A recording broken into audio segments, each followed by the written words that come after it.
Yep, I can see it. Perfect. Yeah, sorry, I forgot everyone's going to be on mute, of course. So hi, everyone. Thanks so much for having me. As the others have rightly said, it's great to be back on the Ukie Hub Crawl. Shame it can't be in person, but hopefully as the months roll on, maybe we'll get to squeeze one in at some point. If not, hopefully there'll be Hub Crawls in at a later date that we can all see each other. As Leon pointed out, I'm doing a quick talk today, sub 15 minutes, about kind of common legal pitfalls for startups. I'm kind of focusing just on the 5 kind of key ones that I've come up against recently for now, but obviously there's plenty of other ones as well. And as everyone else has said, I'll be in the at the networking afterwards. So if you do have any questions that I can't answer now, then I'm happy to speak about them later. So just a quick intro. So I'm from a law firm, Wiggin, which is a law firm in the UK specialising in media, entertainment and technology. I sit within the video games team at Wiggin.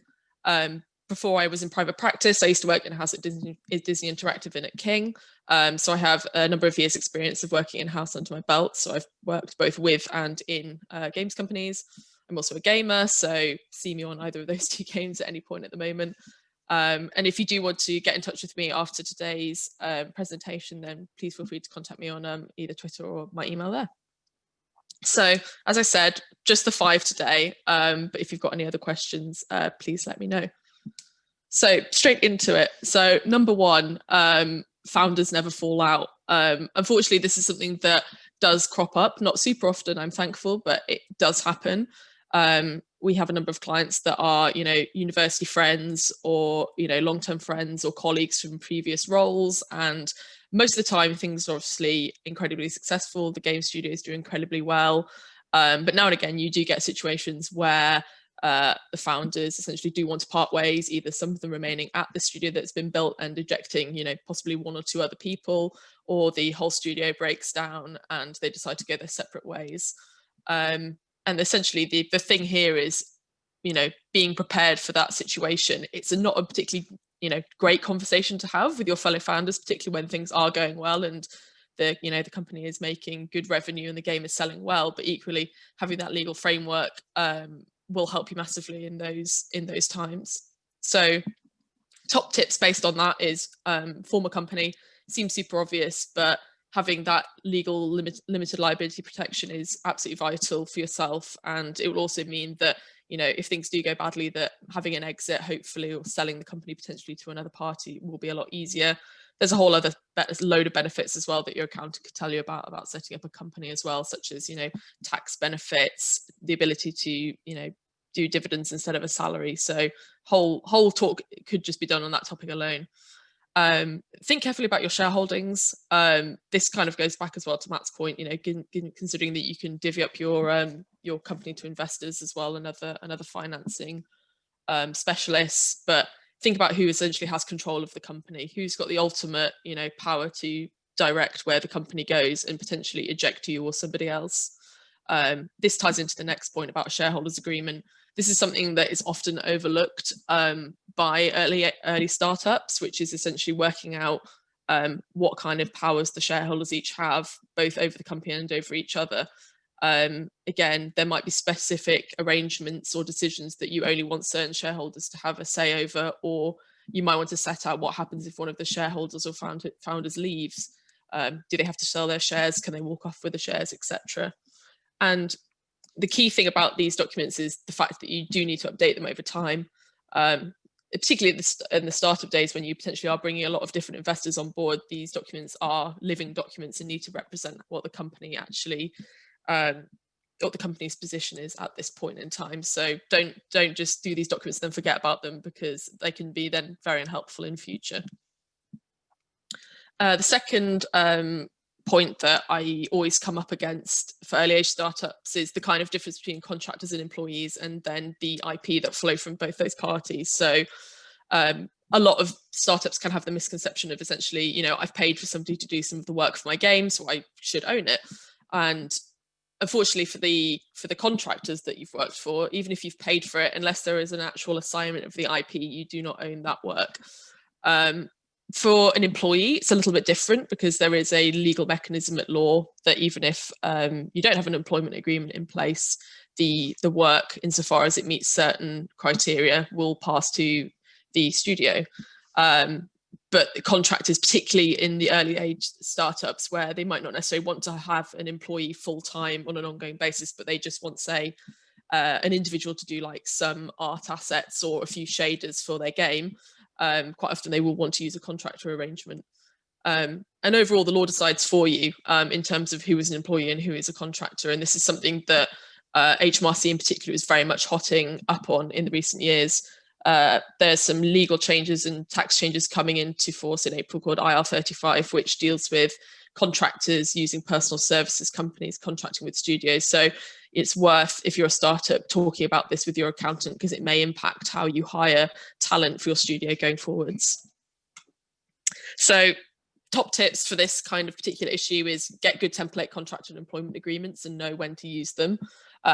Just having these ready will make things a lot easier for you when you're able to hire talent as you build your game. And your publisher will expect you to own your game or have it all validly licensed in. So making sure that you've got a solid paper trail for owning all of the IP in your game is absolutely vital, because the publisher will make you sign a document that means that you have to make certain promises that you do own the game, and it won't cause them any issues later down the line. So something that you've got to be very very aware of. Be careful hiring staff resident in other countries, not from a necessarily just an immigration perspective, because that can be incredibly complicated, particularly in a post-Brexit world as well, but also because hiring staff abroad may have tax or employment implications in that particular country as well, and that can get very complicated. So on this topic, yeah, definitely speak to an advisor, lawyer/accountant on these topics. As I've highlighted, this is only getting more complicated, so it's very much worth being aware of the talent you're hiring and how long you might need them for and where they're based, essentially. Number 3, signing on the dotted line. As Matt again said in his talk, it's great to get basically lawyers and accountants in as early as you can, because quite often startups will forego legal and accounting help in the early days, because rightly we can understand it can be quite expensive, but equally quite often it is cheaper for us to review a contract before it's signed, rather than you guys sign an incredibly complicated and laborious contract and then trying to unwind it at a later date. So even though contracts are incredibly long and boring and can be very unclear in parts, at the end of the day, you want to run a business. And unfortunately for game devs, there are a lot of contracts that can be passing across your desk at any one time. There's a bunch that I've just listed below there, all the sort of things that we advise on at Wiggin. And having a paper trail is super important. Having a bad document is obviously not great, but having no document at all can make things very, very complicated. So top tips for people looking to get into do contracts is don't expect anything to be fair. We quite often have situations where developers will come to us with a publishing agreement, and what the publisher has said they will put in the contract doesn't necessarily reflect what is actually in the contract. That's by no means an everyday occurrence, but certainly we've got anecdotal evidence of things not quite reflecting what was promised elsewhere. And think about your needs versus your wants. It's important to go in with a clear mind about what necessarily you want to get out of a publishing agreement. Publishers in particular can have a massive variety of services and funding, etc., that they can provide for you. So think about what's important for you in your game and what you might be able to get elsewhere.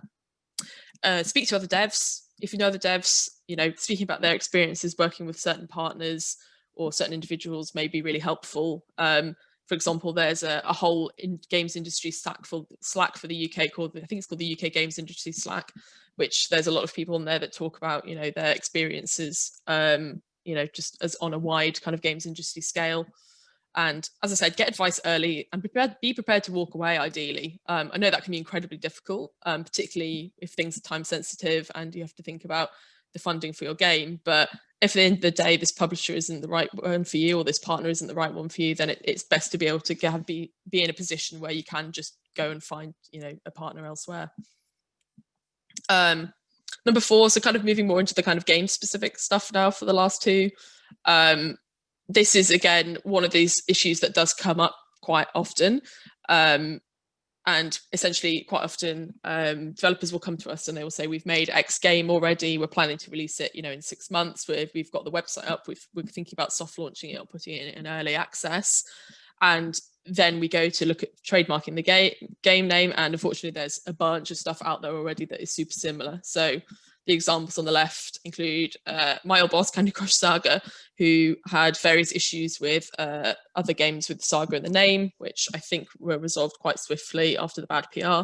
And the Scrolls case below that, that's when Bethesda and Mojang got into a big argument over the Scrolls versus Elder Scrolls case. I think at the end, Bethesda and Mojang did settle that, and Mojang was allowed to use the Scrolls name, but Bethesda basically took control of it afterwards. And some trademark owners are more litigious than others. So a lot of the clearance searches that we do will take that judgment into account as to whether or not we think they're likely to cause an issue, even if the game names maybe are a little bit closer than you would like. So top tips, basically, don't get too attached to a name before you've done some clearance searches. And this is something that obviously lawyers do a lot of. So just do a desktop review of the game name, check Google, check the app stores, check Steam, check Amazon, check all the console stores, see if there's anything out there that seems similar to your game name already. You can also check the trademark registry. So TMViewer is a free piece of software out there on the internet. It doesn't show every single territory's trademark registries, and sometimes it does have gaps, but for a free resource, it's fantastic. And the most important one out of this is be prepared to kill your darlings. Have a backup name, have at least 2 or 3 backup names, ideally, because you might find, for not just legal reasons, but perhaps for SEO reasons, that it turns out another game name may be better. And if in doubt, play it safe. If there's a game name out there already or another similar product out there with your name that you think, oh, it's just a little bit close for comfort, normally your gut instinct will probably tell you if you think something's too close or not. So as I said, have a few names, do some clearance searches, have a backup if things seem a bit too tight. And then the final one is actual game content. So this is becoming a more and more frequent topic that we have with game developers now. It's becoming a much more regulated space than it was even 5 years ago. As you can imagine, regulators are very interested in what the likes of big tech are doing, but as a kind of trickle down from that, games are also becoming quite a large target. There's a bunch of stuff already out there for games, particularly in the UK. For example, the Office of Fair Trade released principles on free-to-play games, I think back in 2013 now, so this is quite a long time ago. But regulators are paying more and more attention to things like loot boxes and other in-game mechanics. And this is not a UK only issue. This is stuff that's going on elsewhere, and it's content and issues that are very much litigated in the press as well. So most people in the games industry are aware that at least these topics are getting more attention. And there are some countries that restrict the kind of content you can put in your game. So Germany is a good example. They've obviously got very strict rules about what Nazi symbolism can be presented in games, and China has much more strict rules around things like use of skeletons and blood and other kind of horror content in quotation marks in your game. So again, stuff to be aware of if you want to release your game on a global basis, which most obviously companies normally do. And again, a lawyer can help you kind of navigate what content is and isn't allowed in your game, and where things might be changing in future. So I think that's just about me in the time. So yeah, top tips for this one. Consider your content from both a legal and a PR perspective. Obviously, yeah, legal is super important, but PR is just as important, particularly in an industry like games, where the armchair commentators from Reddit and Twitter can also have a field day. Game monetization in particular is becoming more regulated. Loot boxes being an obvious example, but even just standard in-game monetization is being scrutinized much more carefully. The advertising body in the UK released a consultation about in-game monetization just this November. So it's something that's very much at the top of their agenda. As I said, where you release your game may impact the content. You might have to make changes. You might have to tone stuff down. You might have to add stuff in. Worth being aware of that, particularly for budgeting if you're having to make additional content, or budgeting taking stuff out. And yeah, as I said, the industry is becoming more regulated over time. So unfortunately, this will only become a more and more frequent conversation as the years go by, no doubt. Again, particularly with Brexit, it's likely that the UK will start diverging from the EU's own regulation in this area. So there may be even more things to think about in future. So any questions, happy to answer them now if I can. but yeah, if not, I will be at the what's the word I'm looking for? I'll be at the networking social afterwards. But yeah, thanks very much, everyone. So as well, we've got two quick questions. And thank you very much for the talk, by the way. So the first question is from Jake, and his question is, if you're an international co-founders, in our case, US and UK, are there any advantages to founding your company in either of these countries over the other? Are there any specific warnings you might have about being an international startup? Yeah, so I think a comment I touched upon very briefly was about, having essentially people based in different countries. So if you went for a UK company, hiring someone out in the US might have tax and corporate implications, and vice versa, to be quite frank as well. If you start one in the US and have one in the UK, have a staff in the UK, then that might also be an issue. It's definitely worth one speak to an accountant and a lawyer about. And as I said, UK or US, there could maybe pluses or negatives about doing one or the other. Obviously, where you set it up in the US is also a massive point. So Delaware is obviously massively popular for setting up a company in, I think, in the States because of the favorable tax treatment that companies can get there. But New York's one that also pops up quite a lot as well. Awesome. Okay, cool. And then the second question is from Amir, and their question is, do signatures from online platforms such as Docusign hold up just the same as paper contracts? And must there be a digital handwritten signature as opposed to text-based signature? Interesting. Yeah. So in the UK, we're happy with e-signatures for pretty much everything. I think text-based ones are fine as well, insofar as that the actual document is verified. So I don't know if you've seen, but if you put something through any signing software like Docusign, there'll basically be like a stamp at the top once the document's signed that says all the emails have been verified and the correct people had signed. There are some documents that are still not possible to e-sign. So there's a particular type of document called a deed, which has to be witnessed by somebody else. So somebody has to witness your signature in person. So right now that really has to be done by wet ink. But particularly with COVID, I know that, for example, the Law Society is looking into this quite actively at the moment because they want to make it easier for people to sign stuff remotely. The other thing to bear in mind is that the UK is actually relatively advanced in this area. So I know, for example, when we've done contracts with Chinese partners, they still very much want things to be hand signed. So on the whole, as I said, e-signature is pretty robust and is very frequently used, but there are some types of contracts in some territories which are very much still kind of hand signed first. Awesome.